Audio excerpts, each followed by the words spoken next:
ಬೇಡಿಕೆಗಳ ಈಡೇರಿಕೆಗೆ ಆಗ್ರಹಿಸಿ ಕೃಷಿ ಕಾಲೇಜು ಮುಂದೆ ವಿದ್ಯಾರ್ಥಿಗಳ ಅನಿರ್ದಿಷ್ಟಾವಧಿ ಧರಣಿ ಆರಂಭ. ಹಾಸನದಲ್ಲಿ ಕರ್ನಾಟಕ ರಾಜ್ಯದ ಕೃಷಿ ಪದವೀಧರರು ಮತ್ತು ವಿದ್ಯಾರ್ಥಿಗಳ ಸಂಘಟನೆಯ ನೇತೃತ್ವದಲ್ಲಿ ಹಾಸನ ತಾಲೂಕಿನ ಕಾರೆಕೆರೆ ಗ್ರಾಮದಲ್ಲಿರುವ ಕೃಷಿ ಮಹಾವಿದ್ಯಾಲಯದ ಮುಂಭಾಗ ವಿದ್ಯಾರ್ಥಿಗಳು ವಿವಿಧ ಬೇಡಿಕೆಗಳ ಈಡೇರಿಕೆಗೆ ಆಗ್ರಹಿಸಿ ಅನಿರ್ದಿಷ್ಟಾವಧಿ ಧರಣಿ ಸತ್ಯಾಗ್ರಹ ಆರಂಭಿಸಿದ್ದಾರೆ. ಕೃಷಿ ವಿದ್ಯಾರ್ಥಿಗಳಾದ ನಿರೀಕ್ಷಾ ಮತ್ತು ಮೋಹನ್ ಮಾತನಾಡಿ, ರಾಜ್ಯದ ಕೃಷಿ ಶಿಕ್ಷಣ ಹಾಗೂ ಕೃಷಿ ಪದವೀಧರರ ಭವಿಷ್ಯವನ್ನು ಸುರಕ್ಷಿತಗೊಳಿಸುವ ಉದ್ದೇಶದಿಂದ ಈ ಹೋರಾಟ ಹಮ್ಮಿಕೊಳ್ಳಲಾಗಿದೆ ಎಂದು ಪ್ರತಿಭಟನಾನಿರತ ವಿದ್ಯಾರ್ಥಿಗಳು ತಿಳಿಸಿದರು. ಸರ್ಕಾರ ಕೃಷಿ ಶಿಕ್ಷಣ ಮತ್ತು ಉದ್ಯೋಗದ ವಿಷಯದಲ್ಲಿ ನಿರ್ಲಕ್ಷ್ಯ ತೋರಿಸುತ್ತಿದ್ದು, ಇದರಿಂದ ಸಾವಿರಾರು ಕೃಷಿ ಪದವೀಧರರು ಸಂಕಷ್ಟಕ್ಕೆ ಸಿಲುಕಿದ್ದಾರೆ ಎಂದು ಆರೋಪಿಸಿದರು. ಕರ್ನಾಟಕದಲ್ಲಿ ಪ್ರತಿ ವರ್ಷ ಕೃಷಿ ಅಧಿಕಾರಿ ಮತ್ತು ಸಹಾಯಕ ಕೃಷಿ ಅಧಿಕಾರಿ ಹುದ್ದೆಗಳ ನೇಮಕಾತಿಯನ್ನು ಕಡ್ಡಾಯವಾಗಿ ನಡೆಸಬೇಕು ಎಂದು ಒತ್ತಾಯಿಸಿದರು. ಜೊತೆಗೆ ರಾಯಿಟೆಕ್ ಕಾಲೇಜುಗಳನ್ನು ರದ್ದುಪಡಿಸುವುದು, ಬಿಇ ಜೈವಿಕ ತಂತ್ರಜ್ಞಾನ ಕೋರ್ಸ್ಗೆ ಅವಕಾಶ ನೀಡದಿರುವುದು, ಕೃಷಿ ವಿದ್ಯಾರ್ಥಿಗಳಿಗೆ ಕ್ರೀಡಾ ಕೋಟಾ ಪರಿಚಯಿಸುವುದು, ಡಿಇಎಸ್ಐ ಕಾರ್ಯಕ್ರಮವನ್ನು ಸ್ಥಗಿತಗೊಳಿಸಿ ಕೃಷಿ ಪದವೀಧರರ ಹಿತಾಸಕ್ತಿಯನ್ನು ಕಾಪಾಡುವುದು ಹಾಗೂ ರಾಜ್ಯದಲ್ಲಿ ಹೊಸ ಖಾಸಗಿ ಕೃಷಿ ಕಾಲೇಜುಗಳಿಗೆ ಅನುಮತಿ ನೀಡದಿರುವುದು ಸೇರಿದಂತೆ ಹಲವು ಬೇಡಿಕೆಗಳನ್ನು ಸರ್ಕಾರದ ಮುಂದಿಟ್ಟಿದ್ದಾರೆ ಎಂದು ಹೇಳಿದರು. ಕೃಷಿ ಶಿಕ್ಷಣವನ್ನು ಉಳಿಸಿ, ಉದ್ಯೋಗವನ್ನು ಖಾತ್ರಿಪಡಿಸಿ, ನಮ್ಮ ಭವಿಷ್ಯವನ್ನು ಸುರಕ್ಷಿತಗೊಳಿಸಿ ಎಂಬ ಘೋಷಣೆಗಳೊಂದಿಗೆ ವಿದ್ಯಾರ್ಥಿಗಳು ಪ್ರತಿಭಟನೆ ನಡೆಸಲಾಗಿದೆ. ಶಿಕ್ಷಣವು ವ್ಯವಹಾರವಲ್ಲ, ಅದು ಪ್ರತಿಯೊಬ್ಬರ ಹಕ್ಕು ಹಾಗೂ ಸರ್ಕಾರಿ ಕಾಲೇಜುಗಳಲ್ಲಿ ಎಲ್ಲರಿಗೂ ಗುಣಮಟ್ಟದ ಶಿಕ್ಷಣ ದೊರೆಯಬೇಕು ಎಂಬ ಫಲಕಗಳನ್ನು ಹಿಡಿದು ಸರ್ಕಾರದ ಗಮನ ಸೆಳೆದರು. ತಮ್ಮ ನ್ಯಾಯಸಮ್ಮತ ಬೇಡಿಕೆಗಳನ್ನು ಸರ್ಕಾರ ತಕ್ಷಣವೇ ಈಡೇರಿಸಬೇಕು, ಇಲ್ಲವಾದರೆ ರಾಜ್ಯಾದ್ಯಂತ ಹೋರಾಟವನ್ನು ಮತ್ತಷ್ಟು ತೀವ್ರಗೊಳಿಸಲಾಗುವುದು ಎಂದು ವಿದ್ಯಾರ್ಥಿ ಮುಖಂಡರು ಎಚ್ಚರಿಕೆ ನೀಡಿದರು.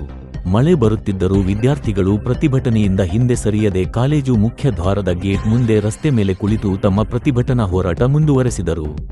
ಪ್ರತಿಭಟನೆಯಲ್ಲಿ ಕೃಷಿ ಪದವೀಧರರು, ವಿದ್ಯಾರ್ಥಿಗಳಾದ ವರ್ಷ, ರೋಹಿತ್, ಗಗನ, ವಿನಿತಾ, ಉಜ್ವಲ್ ಹಾಗೂ ಶಾಂತಿ ಗ್ರಾಮದ ಅರುಣ್ ಕುಮಾರ್, ಚರಣ್ ಇತರರು ಉಪಸ್ಥಿತರಿದ್ದರು. ಕಾಲೇಜಸ್ ಅವ್ರಿಗೂ ಪರ್ಮಿಷನ್ ಕೊಟ್ಟಿದ್ದಾರೆ. ಅವರಿಗೆ ನಮ್ಮಷ್ಟು ನಮ್ಮ ಲೆವೆಲ್ ಅಲ್ಲ, ಅವರು ಕಾಂಪಿಟೇಷನ್ ಎಲ್ಲ ಲೆವೆಲ್ ಇಲ್ವೇ ಇಲ್ಲ. ನಮಗೆ ಅವ್ರಿಗೆ ಪ್ರಾಕ್ಟಿಕಲ್ ನಾಲೆಡ್ಜ್ ಗೊತ್ತಿಲ್ಲ, ರಾವೇ ಪ್ರೋಗ್ರಾಮ್ ಅಟೆಂಡ್ ಮಾಡಿರಲ್ಲ ಅವರು ಏನೂ ಗೊತ್ತಿಲ್ಲ. ಅವರು ಒಂದು ಸಾಯಿಲ್ ಇವು ನಾವೇನು ಮಾಮೂಲಿ ಕಲಿತೀವಿ, ಜೆನೆಟಿಕ್ಸ್, ಸಾಯಿಲ್ ಅವೇನು ಕಲ್ತಿರಲ್ಲ. ಅವರು ಸುಮ್ಮನೆ ಅವ್ರೇನೋ ಮಷೀನು, ಸಾಫ್ಟ್ವೇರು, ಹಾರ್ಡ್ವೇರು ಅನ್ಕೊಂಡು ಸಾಫ್ಟ್ವೇರ್ ಹಾರ್ಡ್ವೇರ್ ಅನ್ಕೊಂಡು ಅವ್ರೇನೋ ಮಾಡ್ಕೊಂಡಿರ್ತಾರೆ. ಆದ್ರೆ ಅವ್ರಿಗೆ ಅಗ್ರಿಕಲ್ಚರ್ ಬಗ್ಗೆ ಏನು ನಾಲೆಡ್ಜೇ ಇರಲ್ಲ. ಅವರಿಗೆ ಏವ ಕೊಟ್ಟು ಅವರು ಸುಮ್ಮನೆ ಏನೇನೋ ಎಕ್ಸಾಮಲ್ಲಿ ಬರೆದು ಅವರು ಏನಾದ್ರು ಅಕಸ್ಮಾತ್ ಆಗಿ ಪಾಸ್ ಆದ್ರೆ ಈಗ ಅಗ್ರಿಕಲ್ಚರ್ ಓದಿರೋರಿಗೆ ತುಂಬಾ ಲಾಸ್ ಆಗುತ್ತೆ. ಈಗ ಆಲ್ಮೋಸ್ಟ್ ಕರ್ನಾಟಕದಲ್ಲಿ ಅಗ್ರಿಕಲ್ಚರ್ ಕಾಲೇಜ್ ಇರೋದೇ ಕಡಿಮೆ, ಹತ್ತೇನೋ ಇರ್ಬೋದು ಮೇ ಬಿ.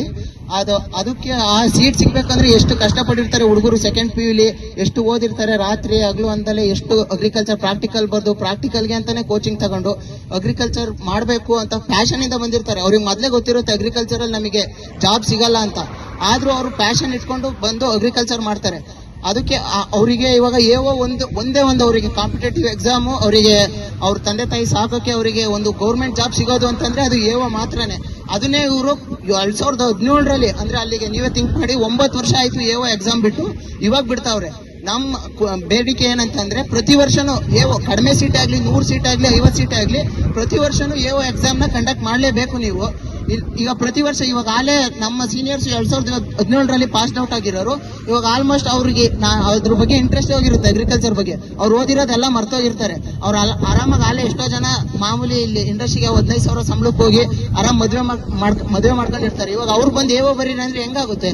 ಇವಾಗ ನೀವು ಜಸ್ಟ್ ಪಾಸ್ ಔಟ್ ಆಗಿದ ತಕ್ಷಣ ನೀವು ಎಕ್ಸಾಮ್ ಕಂಡಕ್ಟ್ ಮಾಡಿದ್ರೆ ಅವಾಗ ಬರ್ದು ಅವರು ಎಕ್ಸಾಮ್ ಆಗಿ ಅವ್ರ ಮುಂದಿನ ಫ್ಯೂಚರ್ ನೋಡ್ಕೊಂತಾರೆ. ನೀವು 2017ರಲ್ಲಿ ಪಾಸ್ ಔಟ್ ಆಗಿರೋರು 2026ರಲ್ಲಿ ನೀವು ಎಕ್ಸಾಮ್ ಬರೀರಿ ಅಂದ್ರೆ ಅದು ಹೆಂಗಾಗುತ್ತೆ? ಅವ್ರು ಆಲೆ ಫುಲ್ ಏನೋ 15,000 ಸಂಬಳಕ್ಕೆ ಫಿಕ್ಸ್ ಆಗಿರ್ತಾರೆ.